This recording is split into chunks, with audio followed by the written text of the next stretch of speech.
everyone, welcome back to my channel. My name is Heather, and today, in honor of Victober, I am going to do the Victorian Literature Tag. This has been done by many people over the years. I have not been able to find an original. It might be Katie from Books and Things. Hers was certainly one of the ones that I saw first, so I will link that down below. And from there you can discover the many other booktubers who have also done this tag. Now, I could have sworn that I did this tag last year around Victober, but I cannot find any evidence of that on my channel or in my Google Drive where I keep all of my booktube files. So I'm going to do it again, and apologies if it turns out to have been a repeat. So the first question asks, what is the first piece of Victorian literature that you read? And my answer to this is twofold, because if I am remembering correctly, and Alice in Wonderland, I'm sorry, that's upside down, and Alice in Wonderland is a Victorian novel, then this was probably the first one that I read. Wait, hold on. So this is a centennial illustration, which is copyright 1965, so it was published in 1865. So yes, Alice in Wonderland is a Victorian classic. So this is probably one of the first that I read. But if we're going by which one I read as an older reader, my first was A Tale of Two Cities, which I read in my first year of high school. So I was about 14 when we read this in English class. The next question asks, what is your favorite Victorian novel? And that is a really hard question, and one that I don't have a firm answer to. I would say that some of my favorites are either North and South by Elizabeth Gaskell or Far from the Madding Crowd by Thomas Hardy.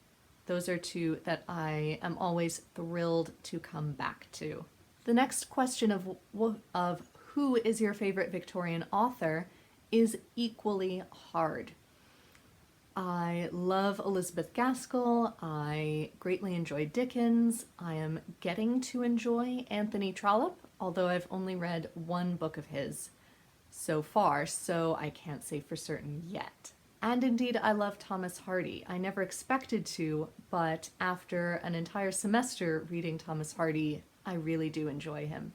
Question number 4 asks, who is your favorite Victorian literary couple? And for this, I would have to say either, and these include spoilers for Far from the Madding Crowd and North and South, if you have not read them. But I would say either Bathsheba and Gabriel Oak from Far from the Madding Crowd, or John Thornton and Margaret Hale from North and South. I love the way that they have to work to understand one another. And you know that by the end of the film, they truly do understand one another. Sorry about that, my phone started ringing, and these days that tends to send me into kind of a panic. But as I was saying, after all of that work that they have each put in throughout the entire novel to come to understand one another, I just get the sense that they are going to be incredibly supportive of each other going forward, which is, of course, exactly what you want in a marriage. Question number 5 asks for your favorite Victorian villain. And at first this was kind of difficult because, as far as I remember, the novels that I have read don't have your stereotypical villains in them. But then I started thinking about it, and I would say that any of the men and the patriarchy in general in Tess of the D'Urbervilles are in fact the villain of the piece. And I wrote my entire senior paper on that problem in Tess of the D'Urbervilles. So that would have to be my choice. Number 6, your favorite Victorian book where someone dies of consumption. And again, this will have spoilers for an Elizabeth Gaskell novel, but I would say probably North and South, although I can't remember if this particular character dies of consumption specifically, but it's definitely a lung-related illness, so I would say that counts. The next question asks, what is the longest Victorian novel you've ever read? And I think for me that would be Bleak House by Charles Dickens. It's certainly not the longest out there, but it is pretty massive. This particular edition is, minus endnotes and all that, 817 pages, so pretty hefty. Question number 8 asks, what is a Victorian author or a Victorian work that you feel is underrated? And I'm not sure exactly if this fits because I haven't read them as such yet, but I feel like not a lot of people have heard of the Irish RM works by Somerville and Ross. And I love the television series. The second book does not technically count as Victorian, but the first book, Some Experiences of an Irish RM, is Victorian. These are available free on Kindle, at least for me, so I would recommend checking them out, and I'm hoping to check them out myself in the future as well. If you missed my TBR, these novels are the story of Major Yates, who is sent along with his wife to Ireland to be the resident magistrate of this small town. And when he arrives, he has to get used to a huge variety of strange and wonderful characters and new and perplexing to him traditions. Then, of course, his wife Philippa joins him and she has to get used to everything. I love the way the television series was done because you could tell that it was done with utter love and that all of these characters came to love one another. I'm hoping that the original short stories do the same. Number 9 asks, what is the most beautiful edition of a Victorian novel that you own? And I have a couple different choices for this. Number 1, there is my Barnes & Noble leather-bound edition of Jane Eyre, with its lovely ribbon bookmark, beautiful quote on the back, what used to be red sprayed edges, and even the print on the inside is quite pleasing.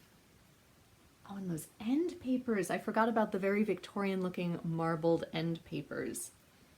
So I am quite proud of this edition.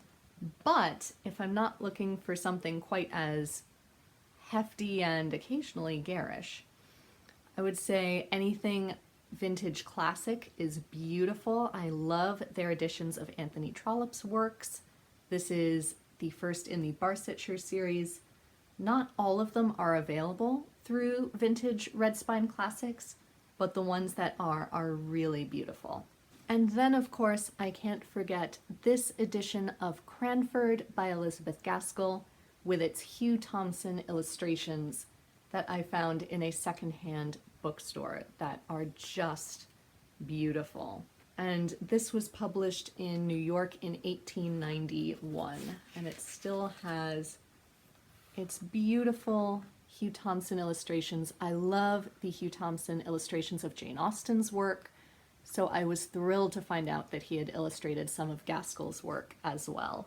Question number 10. Finally, what are 3 Victorian classics that you have not yet read, but that you are very excited to read? And the first of those is Daniel Deronda by George Eliot. And this looks at Victorian society, of course, but also one of the significant threads is women and marriage and the power that they have in those negotiations. And it also picks up the thread of Judaism in Victorian England, both of which I think would be fascinating. Another one I'm desperate to read would be Vanity Fair by William Maypiece Thackery. I started watching the newer television adaptation on my flight back from England a few years ago, and it was really intriguing, so I would love to read the original novel. The third Victorian classic I would love to read is The Way We Live Now by Anthony Trollope, which looks at, I believe, banking, and it's very centered on money and what that does to people, all of which sound fascinating. but they are all monsters in terms of size. I mean, look at these two. I don't have a copy of The Way We Live Now yet, but these two are huge. So I always feel like I will never have the time to read them, and then I never read them. What is your favorite Bronte novel? For me, this is twofold. I loved Agnes Grey and the way it looked at being a teacher and how little has changed in terms of being a teacher. But I also love the classic Jane Eyre. For my favorite Dickens novel, I would have to say Little Dorrit. This tells the story of Amy Dorrit and indeed her whole family, as they have been living in the Marshalsea debtor's prison for her entire life. I love how complex this plot is and how there are all of these different plot threads that somehow all come back to center on Amy in one way or another. And all of the characters are fascinating, and more than that, they are so real. Mr. Dorrit especially really frightens me at times with how real he is. And I know forensic diagnosis isn't always entirely accurate, but to me, based on what I've seen, I would say that he shows really strong signs of developing dementia throughout the entire novel. For my favorite Hearty novel, I would have to say that that is Far from the Madding Crowd. It's probably the most cheerful of his works, so it's where I always recommend that people start with him. And unfortunately, I don't have my copy to show you. My mother is borrowing it at the moment. My favorite Gaskell novel is definitely North and South. If you're not familiar with it yet, it is essentially Pride and Prejudice, but if Dickens wrote Pride and Prejudice, because it features industrialism and there's a very gritty city presence about it that feels very Dickensian. And Gaskell manages to combine those two styles in a really brilliant way. And for my favorite Trollope novel, I can only say The Warden because it is the only one of his that I have read so far. But I'm really enjoying his style and his character development, so I'm very much looking forward to reading more of his work and developing a firmer opinion. So there you have it. I feel like most booktubers who would enjoy doing this tag have already done it at one point or another.